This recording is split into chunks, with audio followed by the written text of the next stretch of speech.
Saudara-saudara, hari ini saya akan menyambung dengan khotbah tentang dosa dan pengampunan dosa. Dosa dilakukan oleh manusia. Pengampunan dosa dianugerahi oleh Tuhan Yesus. Ini dua hal yang sama sekali tidak cocok. Karena dosa tidak boleh diberikan kasihan. Dosa harus dihapus. Dosa harus binasakan. Orang berdosa harus dibuang. Tapi mengapa berdosa akhirnya mendapatkan pengampunan? Karena Tuhan adalah Tuhan yang mencintai manusia. Pada waktu manusia berdosa, Tuhan yang tidak mencintai dosa, Tuhan yang membenci dosa, mempunyai cinta kasih kepada orang yang berbuat dosa.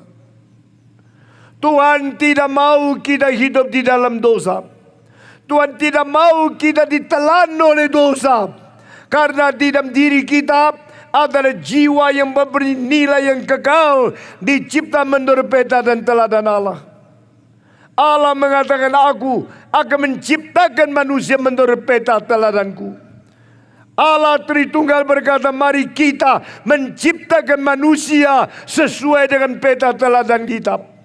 Akhirnya diciptakan laki-laki dan perempuan. Di dalam diri kita ada peta teladan Allah. Itulah sebab Tuhan tidak membuang kita. Tuhan tidak mau kita binasa. Maka Tuhan mengirim cinta yang dinyatakan melalui Yesus Kristus kepada kita. Pada waktu Adam pertama-tama berbuat dosa, Allah berkata, Adam, di manakah engkau? setelah dipanggil keluar, diberikan janji, engkau yang sudah berdosa, engkau yang sudah ditipu oleh ular, yaitu iblis. Saya berkata kepadamu, benih ular menjadi musuh dari benih perempuan. Benih perempuan akan berperang dengan benih ular, sehingga keselamatan itu akan tiba kepadamu. Meskipun engkau berdosa, meskipun engkau melawan aku, meskipun engkau mengkoyak-koyak merobekkan janjiku dengan engkau, tetapi aku akan menyediakan keselamatan bagimu. Meskipun engkau sudah berbuat dosa, melukai hatiku, menjadikan Sang Pencipta, aku akan berjanji dengan rencana yang agung menyelamatkan engkau dan memberikan pengampunan kepada orang yang berbuat dosa. Siapakah benih perempuan itu? Yaitu beribu-ribu tahun kemudian yang turun ke dalam dunia melalui seorang wanita perawan yang tidak menikah. Satu-satunya kali seorang gadis yang tidak bersetubuh dengan laki-laki dinaungi oleh Roh Kudus, lalu hamil dan melahirkan seorang bayi yang disebut Sang Kudus daripada Allah. Saudara-saudara, inilah satu mujizat yang terbesar di dalam tubuh manusia sejak dunia diciptakan sampai pada hari kiamat. Bagaimana seorang perawan yang tidak pernah menikah, bagaimana seorang perawan yang tidak pernah bersetubuh, seks, hubungan dengan laki-laki, bisa hamil dan bisa melahirkan anak. Jikalau bukan Tuhan bekerja, jikalau bukan mujizat terjadi, Sang Pencipta melakukan suatu hal yang paling besar di dalam tubuh seorang manusia, yaitu yang tidak pernah menikah, dinaungi oleh Roh Kudus. Roh Kudus adalah Roh Allah, dan Roh Allah itu adalah yang maha kuasa, yang mencipta segala sesuatu. Adakah hal yang mustahil bagi Sang Pencipta? Adakah hal yang tidak mungkin terjadi bagi Allah yang maha kuasa? Tidak mungkin, itu mustahil.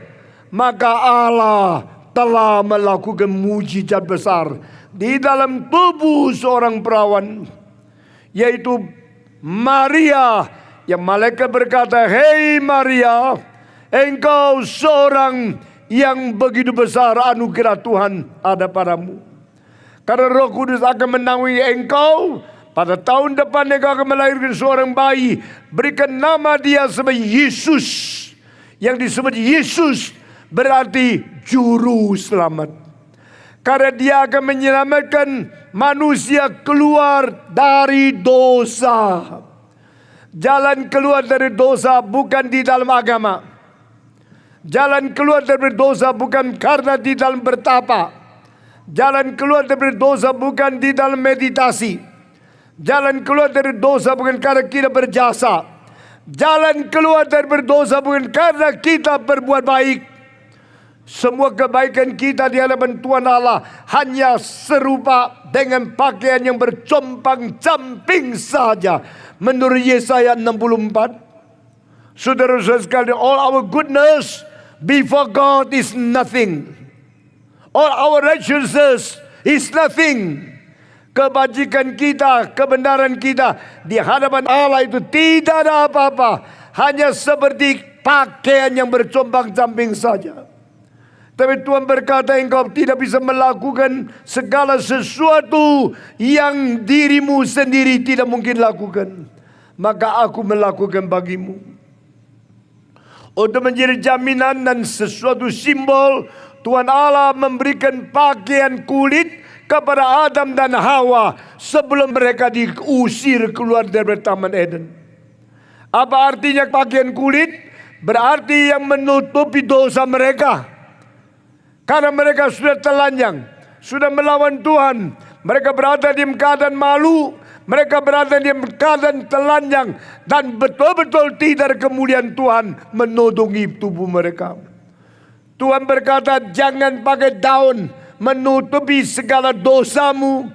Sekarang copot daunmu. Aku telah sediakan pakaian kulit untuk menutupi engkau.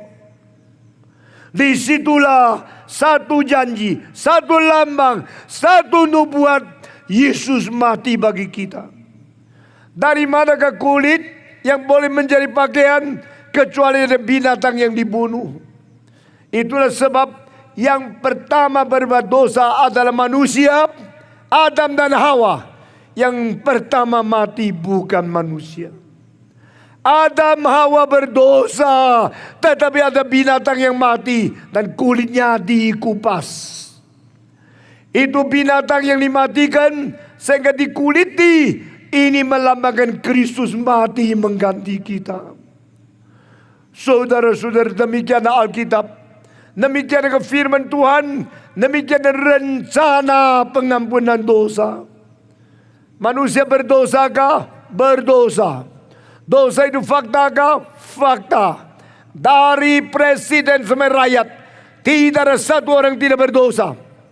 Di hadapan Tuhan tidak peduli engkau presiden, engkau gubernur, engkau bupati, engkau kepala desa, atau engkau kepala sekolah, atau engkau rektor. Engkau adalah manusia yang mungkin berbuat dosa. Dari raja sampai pengemis, dari presiden sampai rakyat jelata, di hadapan Tuhan semua telah berbuat dosa. Dan upah dosa itu adalah maut. Itu sebab tidak ada satu orang bisa melepaskan diri daripada kuasa dosa. Tidak ada satu orang bisa menghindarkan diri dari murka Allah. Tidak ada seorang bisa lepaskan diri daripada Allah yang akan mengadili seluruh dunia. Jalan keluar dari dosa bukan di dalam agama. Alim-alim ulama, pendeta-pendeta, semua adalah orang berdosa. Mereka sendiri tidak bisa menyelamatkan sendiri. Jalan keluar dari dosa bukan di dalam kelakuan, karena kelakuan kita seperti pakaian yang compang-camping. Jalan keluar dosa bukan karena kita bisa puasa atau kita mendirikan jasa, lalu kita menutup dosa dengan jasa. Tuhan berkata bukan dengan cara membangun jasamu, tetapi dengan cara beriman kepada Yesus Kristus. Roma pasal 4, saudara-saudara. Alkitab dengan jelas berkata, bukan dari jasa kita, bukan dari kelakuan kita, bukan karena kelayakan kita, tapi karena anugerah Tuhan. Anugerah berarti tidak bersandarkan jasa. Anugerah berarti tidak bersandarkan kelakuan. Anugerah berarti tidak karena kita layak. Kita yang tidak layak, yang tidak ada kelakuan baik, yang tidak ada jasa, justru dikasihan oleh Tuhan. Melalui pakaian yang diberikan kepada Adam dan Hawa, melambangkan ada kematian yang akan mengganti kita. Melalui kematian yang mengganti kita, yang akhirnya dilaksanakan di atas diri Yesus Kristus. Roma pasal 4 berkata, Yesus mati untuk mengampuni dosa kita. Dan Yesus bangkit untuk membenarkan kita. Apa artinya mati dan kebangkitan Yesus? Di dalam kematian Kristus, dosa diselesaikan. Di dalam kebangkitan Kristus, kebenaran dikaruniakan. Yang segi pertama, segi negatif. Segi kedua, segi positif. Segi pertama, pengampunan dosa. Segi kedua, pemberian kebenaran. Kebenaran Allah harus berada di diri kita pada waktu kita dicipta menurut peta dan teladan Allah. The righteousness of God di kayu sune. Saudara-saudara, kemuliaan Allah mesti berada di diri kita karena kita dicipta menurut peta dan teladan Allah. Kebajikan Allah mesti ada pada kita karena kita dicipta menurut peta dan teladan Allah. Kekudusan Allah, kebajikan Allah, cinta kasih Allah, kemuliaan Allah, keadilan Allah, kebenaran Allah, itulah aspek-aspek daripada peta teladan Allah. Tetapi setelah berbuat dosa, Tuhan melihat kita sudah tidak benar, tidak suci, tidak baik, tidak mulia, tidak benar, dan tidak lagi lurus, tulus di hadapan Tuhan. Kita menjadi orang bengkok, kita menjadi orang munafik, kita menjadi orang murtad, kita menjadi orang tidak taat, kita menjadi orang tidak bajik, tidak suci dan tidak benar. hilanglah kemuliaan, hilanglah kebajikan, hilanglah kesucian, hilanglah keadilan, hilanglah sebuah kebenaran dari Allah. Yang ada adalah kutukan, kejahatan, kesalahan, dan segala sesuatu pemberontakan di hati kita. Maka Tuhan berkata kita perlu diselamatkan. Itu sebab siapa yang bisa menanggung dosa kita? Siapa yang bisa memikul beban dosa kita? Siapa yang bisa menghapuskan hutang dosa kita? Siapa yang bisa membuat Tuhan tidak marah lagi kepada kita? Kecuali Tuhan Yesus. Karena Yesus Kristus adalah domba Allah yang dikirim dari surga jelma menjadi manusia. Itu sebab Yohanes berkata, behold the Lamb of God who takes away the sins of the world. Yohanes Pembaptis mengatakan, lihatlah domba Allah yang mengangkut dosa seluruh dunia. Siapa yang bisa mengangkut? Siapa yang bisa menanggung? Siapa yang bisa menghapus dosa seluruh dunia? Hanya satu orang. Dan orang ini mempunyai kuasa tidak terbatas. Baru dia bisa menanggung dosa. Begitu banyak orang yang dikumpulkan adalah kumpulan tidak terbatas. Kita bersyukur kepada Tuhan karena Yesus Kristus mempunyai hidup yang tidak berkehinggaan. Yesus mempunyai hidup yang tidak berkesudahan. Yesus mempunyai hidup yang tidak terbatas. Mengapa Yesus mungkin mempunyai hidup yang tidak terbatas? Karena dia bukan manusia biasa. Dia adalah Allah yang menjadi manusia. God became man.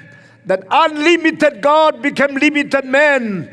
Infinite God becomes a finite man. Allah yang tidak terbatas datang menjadi manusia kelihatan terbatas. Allah yang tidak ada limit melimitkan diri di dalam daging dan darah berpuluh-puluh kilo. Tetapi di dalam diri Yesus Kristus mempunyai sifat manusia, mempunyai kuasa yang lebih daripada orang berdosa. Yesus Kristus yang tidak berdosa adalah Allah yang tidak terbatas, mewujudkan diri di dalam tubuh manusia, di dalam sejarah. Yesus yang tidak terbatas kuasanya datang menanggung dosa manusia.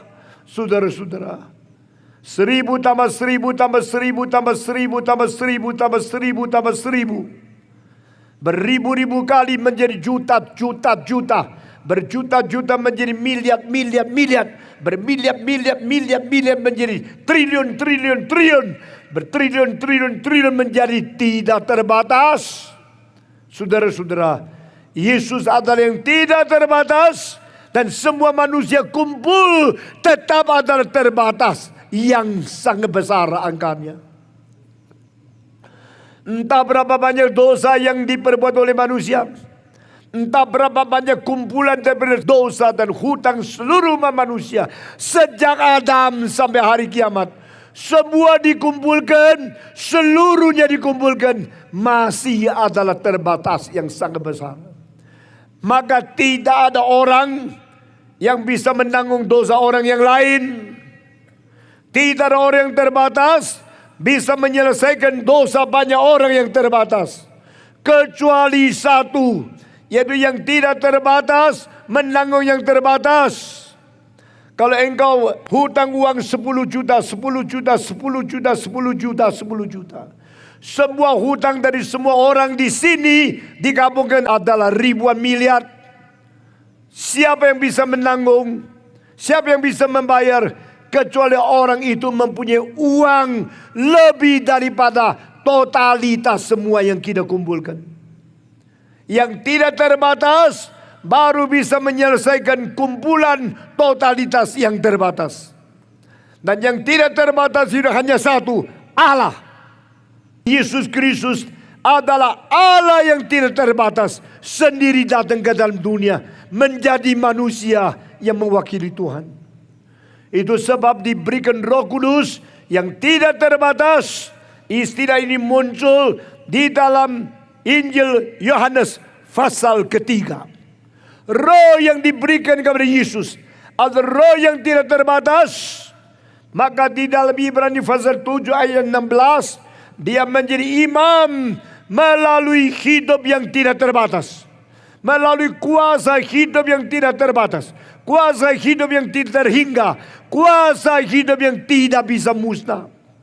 Dengan kuasa yang tidak terbatas, yang tidak mungkin berkebinasaan itu, Yesus berdiri di antara Allah dan manusia menjadi pengantara. Apa artinya pengantara? Orang yang di tengah-tengah. Satu pihak Allah, satu pihak manusia. Yang di tengah-tengah harus sekaligus Allah, sekaligus manusia. Kalau Yesus Kristus adalah Allah, tetapi bukan manusia, dia tidak bisa menjadi pengantara. Jika Yesus adalah manusia, tetapi bukan Allah, juga tidak bisa menjadi pengantara. Mengapa Yesus bisa menjadi pengantara? Karena dia adalah sekaligus Allah dan sekaligus manusia. Adakah orang seperti ini di dalam sejarah? Tidak ada. Sokrates, Aristoteles, Plato, Heraklitos, Parmenides, Stoa, dan semua orang filosof, semua orang budayawan, semua orang pendiri agama, tidak ada satu orang sanggup berdiri di tengah-tengah Allah dan manusia. Karena mereka semua adalah manusia. Meskipun manusia yang baik, manusia yang berjasa, manusia yang bermoral tinggi, manusia yang berpikiran luar biasa, tetap manusia. Itulah sebab manusia tidak bisa dipakai menjadi pengantara.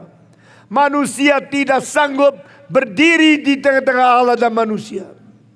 Tetapi mengapa Yesus mungkin? Karena dia adalah satu-satunya sekaligus Allah, sekaligus manusia. Firman menjadi daging. Allah menyatakan diri sebagai manusia. Allah jelma menjadi manusia berdaging dan darah. Di dalam Ibrani pasal 2:14 dikatakan, saudara-saudara semua mempunyai daging dan darah. Anak-anak itu berdaging dan darah. Maka dia juga sendiri menjadi berdaging dan berdarah. Supaya melalui kematian dia boleh menghancurkan kuasa penguasa kematian itu. Saya setiap kali membaca kitab suci, membahas dan memikirkan, merenungkan kitab suci, hati saya tergerak dan hati saya tersentuh oleh cinta kasih Tuhan. Karena kita berdaging dan darah, tapi kita mempunyai daging dan darah sampai manusia yang gagal, manusia yang takluk berdosa, manusia yang kompromi, manusia yang harus binasa. Maka harus ada satu orang yang berdaging dan darah, tetapi tidak gagal, tidak takluk berdosa, tidak ditelan oleh dosa. Siapakah dia? Dia harus Allah, dan Allah yang turun ke dunia harus menjadi manusia. Dia harus firman yang kekal, dan firman yang menjadi daging di dunia. Firman yang menjadi daging hanya satu kali. Itu namanya inkarnasi. Inkarnasi bukan reinkarnasi. Tidak ada reinkarnasi. Yang hanya ada inkarnasi. Satu kali saja Allah mengunjungi dunia. Allah menjadi manusia melalui kelahiran seorang anak darah Maria yang dinaungi oleh Roh Kudus. Yesus turun ke dalam dunia. Dan Yesus turun ke dalam dunia untuk apa? Untuk mempunyai daging dan darah. Karena apa? Kalau Yesus tidak mempunyai daging, tidak mempunyai darah, dia tidak mungkin mati. Jika Yesus tidak mungkin mati, dia tidak mungkin mengganti engkau. Karena upah dosa adalah maut. Engkau berdosa, engkau mati. Saya berdosa, saya mati. Kita berdosa, kita mati. Yang mau mengganti saya mati, harus mempunyai daging. Yang mau mengganti engkau mati, harus berdaging. Yang mengganti kita semua mati, dia harus mempunyai daging. Maka firman menjadi daging. Allah menjadi manusia. Turunlah melalui rahim Maria, dijadikan seorang manusia. Yesus berdaging dan Yesus berdarah. Yesus Kristus menjadi manusia yang utuh, menjadi manusia seperti engkau dan saya. Bedanya, dia tidak berdosa. Karena Yesus tidak berdosa, Yesus adalah Sang Kudus dari Allah. Dia adalah anak Allah di tempat yang maha tinggi, turun ke dalam dunia menjadi anak manusia, hidup dengan engkau dan saya. Di tengah-tengah Allah dan manusia, yang suci dan yang najis, yang kekal dan yang sementara, yang tidak terbatas dan yang terbatas, adalah suatu pribadi yang adalah firman menjadi daging. Dia sendiri yang suci, tapi dia masuk dalam dunia berdosa. Dia yang adil, diadili secara tidak adil. Dia yang mutlak, datang ke dunia relatif. Dia yang sempurna, mau bergaul dengan orang tidak sempurna. Dia yang kekal, masuk ke dalam sejarah sementara.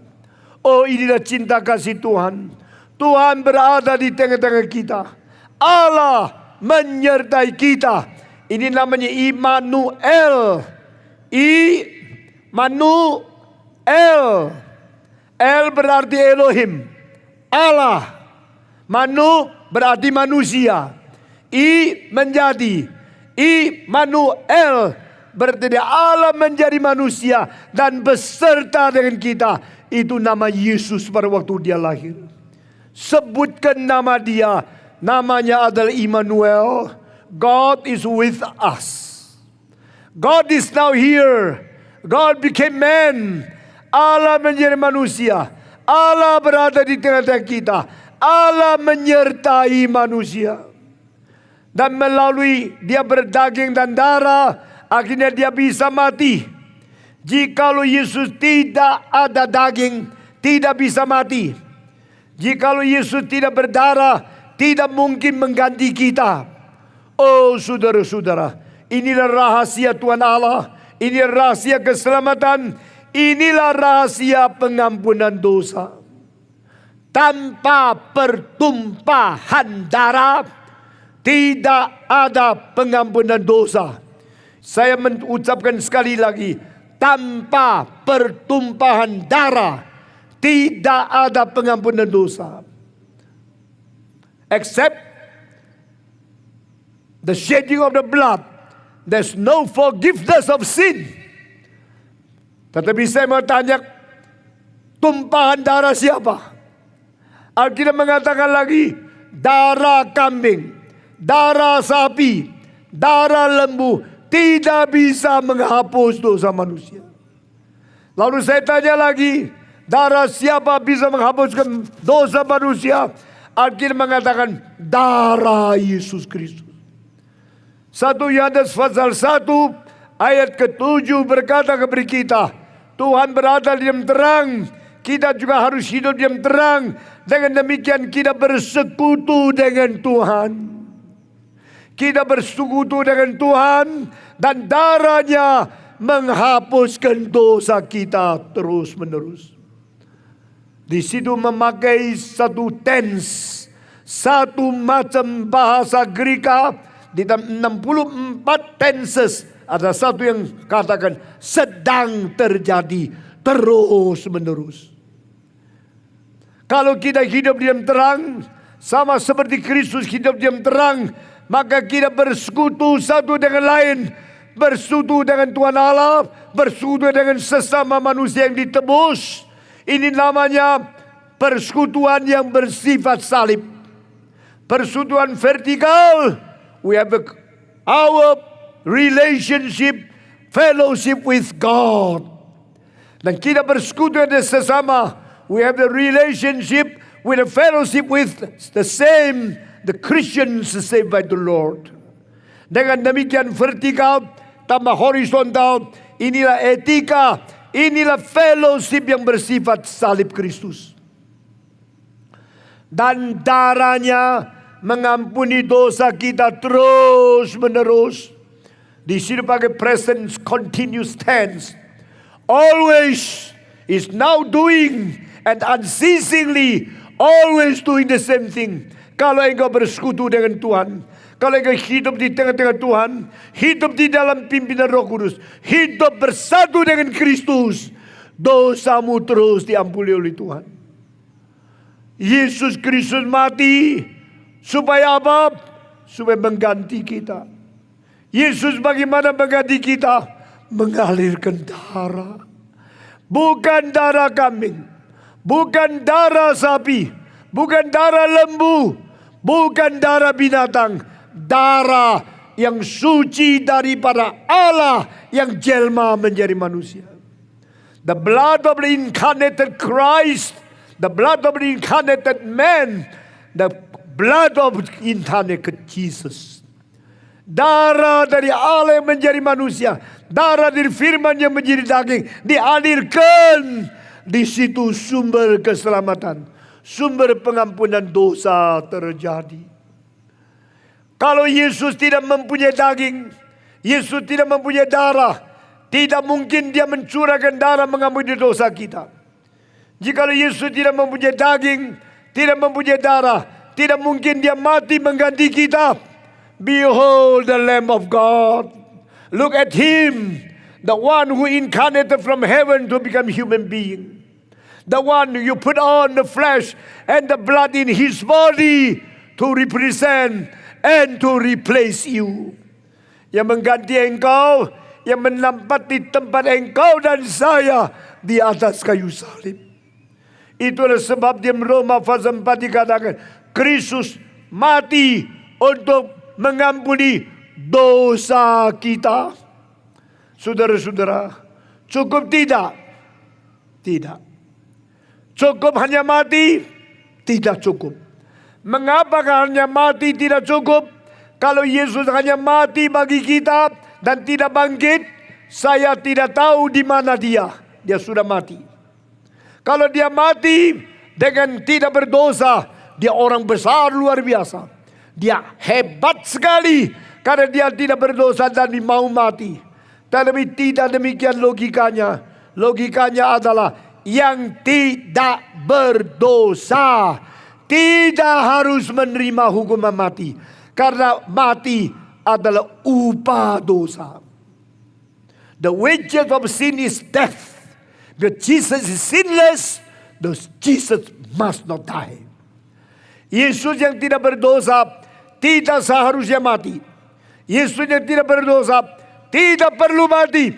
Yesus yang tidak berdosa tidak boleh mati. Tetapi dia mati. Kenapa? Yang tidak berdosa kenapa mati? Yang tidak berdosa kenapa? Faktanya dia mati. Karena mengganti. Dosa bukan dosa dia. Yang ditanggung oleh dosamu, yang ditanggung oleh dosaku, dosaku, dosamu. Dosa seluruh umat orang Kristen yang ditanggung oleh dia. Semua dilontarkan kepada dia. Yesaya pasal 53. Ayat 10, Allah telah menetapkan untuk menekan dia dan menaruh segala dosa kita di atas diri dia. The Lord put all our sins on him, suppress him. Semua dosa, semua ditanggung oleh Yesus Kristus. Allah Bapa Yehova memakai beban dosa, tekan Yesus, dan dia menanggung dosa. Mengganti engkau dan saya. Karena Yesus menanggung dosamu, Yesus menanggung dosaku, Yesus menanggung semua dosa di seluruh dunia. Sehingga dia menanggung dosa dan menerima upah dosa yang totalitas. Dia mati. Bolehkah Yesus mati? Tidak boleh. Perlukah Yesus mati? Tidak perlu. Haruskah Yesus mati? Tidak harus. Tetapi Yesus mati tidak mati. Kenapa? Ini paradoks. Ini rencana Allah. Allah menjadikan dosa kita ditekan kepada dia. Allah menjadikan dia menanggung seluruh upah dosa kita. Puji Tuhan, dia pernah mati. Dia sungguh mati. Dia benar-benar mati. Dia rela mati. Tetapi dia tidak boleh mati karena dia tidak berdosa. Maka Tuhan membuat dia bangkit lagi. Yesus berkata, tidak ada orang mempunyai kuasa merampas hidupku. Tidak ada orang mempunyai kuasa untuk merampas hidupku. No one has the authority. No one has the power to take away my life. But if I myself, with my own willingness, I want to keep my life, I have the authority to take it back. Kalau aku yang mau, aku rela memberikan hidupku. Aku juga mempunyai kuasa, mempunyai hak untuk mengambil hidupku itu kembali kepadaku. Itu sebab Yesus bangkit. Kebangkitan Yesus Kristus menggenapi rencana yang terbesar dari Tuhan Allah. Kebangkitan Yesus Kristus menggenapi kabar baik yang terbesar daripada surga. Christ overcome death. Christ removed the power of death. And Christ give us new hope of the life. Oh saudara-saudara, seorang Puritan yang besar sekali, dia mengatakan satu kalimat, the death of Christ is the death which put all death to death. Kematian Yesus Kristus adalah kematian yang membuat semua kematian harus mati. Kematian Yesus adalah kematian yang mematikan kematian seluruh umat manusia. Semua kematian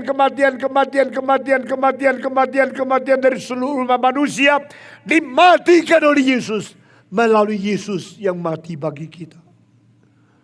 Puji Tuhan. Kita bersyukur kepada Tuhan. Inilah Injil. Saudara-saudara, biar kita berkhotbah selalu ingat Injil. Di dalam kebaktian-kebaktian selalu beritakan Injil. Di dalam bahasa kitab suci selalu menemukan Injil. Karena Injil adalah rencana Allah yang paling fokus. Injil adalah berita di dalam berita. Injil adalah kehendak di dalam kehendak. Injil adalah kabar baik di dalam kabar baik. Allah mau seluruh manusia mendengar Injil. Allah mau semua gereja memegang Injil. Allah mau setiap orang Kristen mengucapkan Injil. Kehendak Allah digenapi, diutarakan, diproklamasikan, dan diberitakan kepada kita, yaitu memberitakan Injil. Beritakanlah Injil ke seluruh dunia. Beritahu kepada semua bangsa, Kristus sudah mati bagi mereka. Kematian Yesus Kristus adalah untuk menghapus dosa manusia, mengampuni dosa manusia. Ini aspek negatif. Ini kabar terbaik. Dosa tidak lagi merajalela. Inilah ajaran yang paling penting. Orang Kristen berpegang. Orang Kristen berpengharapan. Dosa tidak lagi menjadi raja. Dosa tidak lagi merajalela dalam hidup kita. Dosa tidak lagi memerintah di dalam jiwa kita. Dosa tidak lagi bertata, tidak lagi menguasai kedagingan kita. Dosa sudah dilenyapkan, dosa sudah ditanggung, kematian semua orang sudah dimatikan oleh Kristus melalui kematian Kristus bagi kita masing-masing. Selesai? Belum. Cukup? Belum. Karena jika kita sudah diampuni dosa, kita bagaimana kembali kepada Tuhan? Kita perlu ditambah lagi satu hal. Kebenaran Allah dibagikan kepada kita.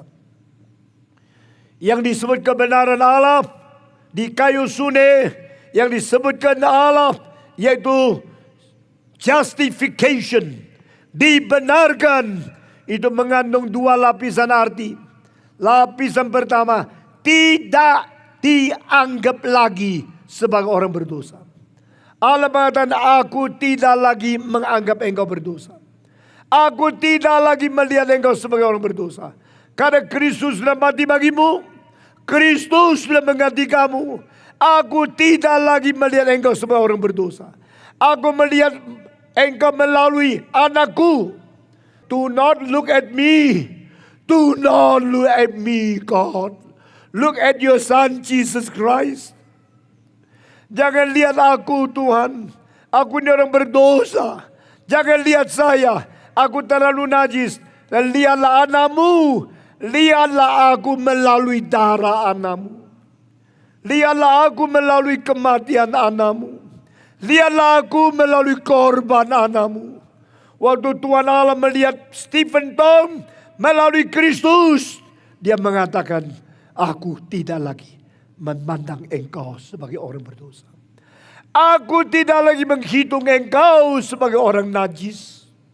Aku tidak lagi menilai engkau sebagai orang berdosa yang harus dibinasakan. Karena aku melihat engkau melalui darah Kristus. Aku menilai engkau melalui anakku yang tunggal. I treat you. I see you. I evaluate you. I know you. I see you through my son Jesus Christ who died for you. Pada waktu Allah melihat kita melalui Kristus, Dia tidak lagi memandang kita sebagai orang berdosa. Dia tidak lagi menghitung kita sebagai orang berdosa. Karena di dalam darah Kristus, kuasa membersihkan, kuasa penebusan, kuasa pengampunan terjadi. Sehingga Allah mengatakan, saya tidak lagi menganggap engkau orang berdosa. Lalu Allah mengatakan tidak cukup. Saya memberikan kepada engkau kebenaran dari salib Yesus Kristus. Yang digenapi oleh Yesus Kristus. Oh saudara-saudara, mari kita datang kepada Tuhan dan berkata kepada Dia, oh Tuhan, aku datang kepadamu. I come to you, Lord. I put all my sins on the cross. And Jesus Christ is my Savior. I put my burden of sin on the cross. And let Christ give me the righteousness of God from cross. Ini kalimat dari Martin Luther. Aku membuang semua dosaku ke atas kayu salib ditanggung oleh Yesus. Dan dari salib, Yesus memberikan kebenaran Allah kepada aku. Dan aspek kedua ini adalah melalui Kristus yang bangkit. Kalau Yesus tidak bangkit, tidak membuktikan Dia mempunyai kemenangan. Kalau Yesus tidak bangkit, tidak membuktikan Dia sudah mengalahkan maut, kuasa maut, dan penguasa maut. Tapi puji Tuhan, Yesus sudah bangkit. Dia sudah mengalahkan maut. Dia sudah mengalahkan kuasa maut. Dia sudah mengalahkan penguasa maut. Itu sebab yang bangkit telah menang. Yang bangkit telah berdiri kembali di hadapan Allah dan manusia. Menjadi pengantara yang sungguh-sungguh sudah menang. The victorious Christ conquered the sin, conquered the power of sin, and already conquered the controller of the sin and death. Dia telah mengalahkan penguasa maut, mengalahkan kuasa maut, mengalahkan maut, mengalahkan iblis.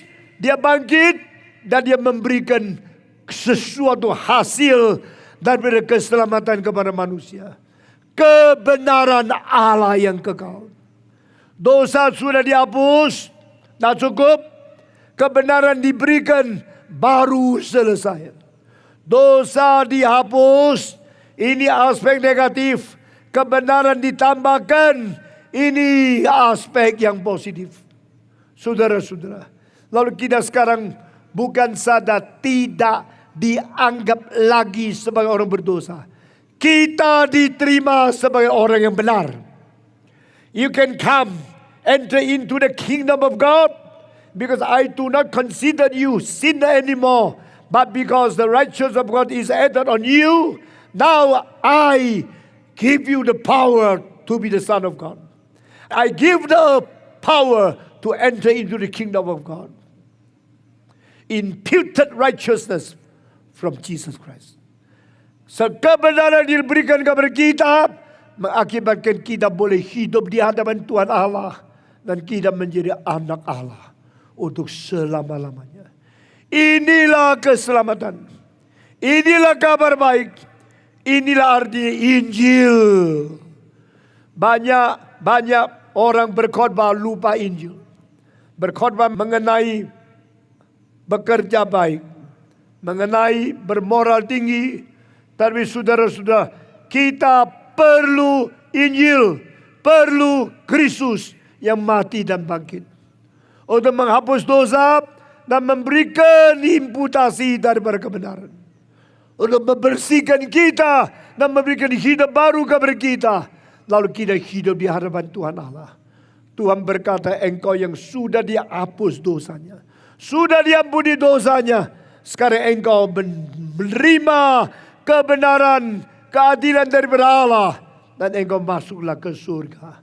Karena engkau sudah diberikan hidup yang baru. Saudara-saudara, saya segera akan menyelesaikan khotbah malam ini. Dan saya tidak tahu kapan datang lagi ke tempat ini di dalam usia saya sudah tua.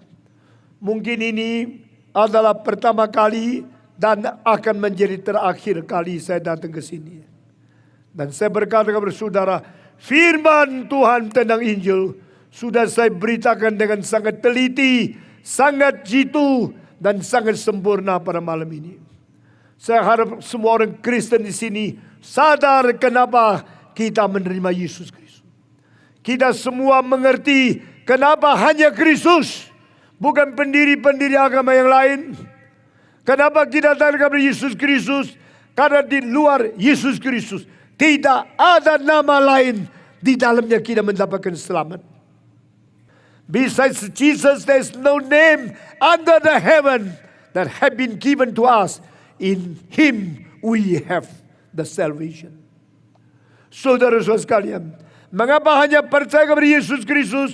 Karena Dialah satu-satunya ada Allah yang jelma menjadi manusia.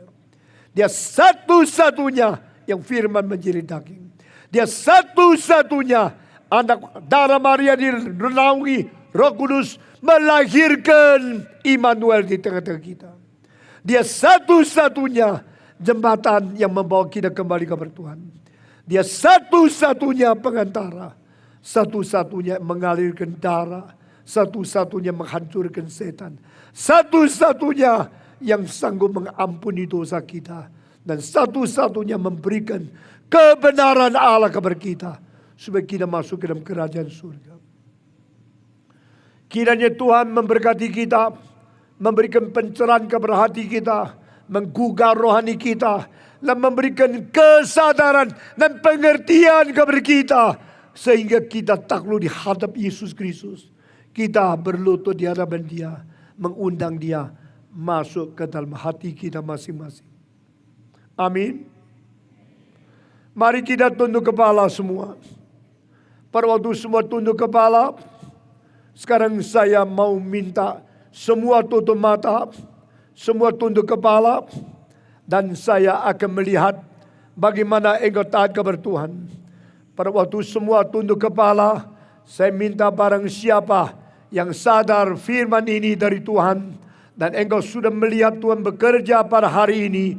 Siapa yang sekarang membuka hati, menerima Yesus satu-satunya juru selamat ke dalam jiwamu, sekarang terakhir kali panggilan untuk menerima Tuhan Yesus. Kembali kepada Tuhan. Engkau berkata, Tuhan, di sini saya buka hati, mengundang Yesus masuk ke dalam jiwaku. Dipersilakan dengan hormat, angkat tangan saudara. Yang menerima Yesus ke dalam hatimu, angkat tangan saudara sekarang. Siapakah? Siapakah? Siapakah? Siapakah? Hari ini, setelah dengar khotbah, buka hatimu, menerima, mengundang Yesus masuk ke dalam hatimu. Angkat tangan saudara. Saya bersyukur kepada Tuhan. Engkau sudah mendengar. Engkau sudah dijamah. Engkau sudah mengerti. Engkau sudah sadar. Dan engkau sudah taat kepada Tuhan. Kiranya Tuhan tidak meninggalkan engkau, tapi menjadikan engkau orang Kristen yang iman kuat sampai berjumpa dengan Dia akan datang kembali lagi. Mari kita semua berdiri dan kita mau berdoa. Semua para hadirin berdiri di hadapan Tuhan. Mari kita semua tunduk kepala. Semua tunduk kepala. Dan saya minta Saudara Timothy Sidik, Ketua Kapin Nasional seluruh Indonesia, naik ke atas. Bapa kami yang di surga, kami mengucap syukur yang sebesar-besarnya pada malam hari ini. Tuhan, Engkau telah berbicara kepada kami melalui hamba-Mu. Tuhan, kiranya firman-Mu menjadi pelita bagi kaki kami. Tuhan, biarlah iman kami dikuatkan. Biarlah kami yang berada di UASA menjadi murid-murid-Mu yang setia, yang mau berbakti kepada Engkau, yang mau hidup suci. Tuhan, terima kasih Engkau telah menerima kami sebagai anak-anak-Mu, dan Engkau adalah juru selamat kami satu-satunya. Oh Tuhan, peliharalah iman kami. Jadikanlah kami anak-anak-Mu yang berkenan di hati-Mu di masa hidup kami. Dalam nama Tuhan Yesus Kristus kami mengucap syukur dan kami berdoa. Amin. Amin.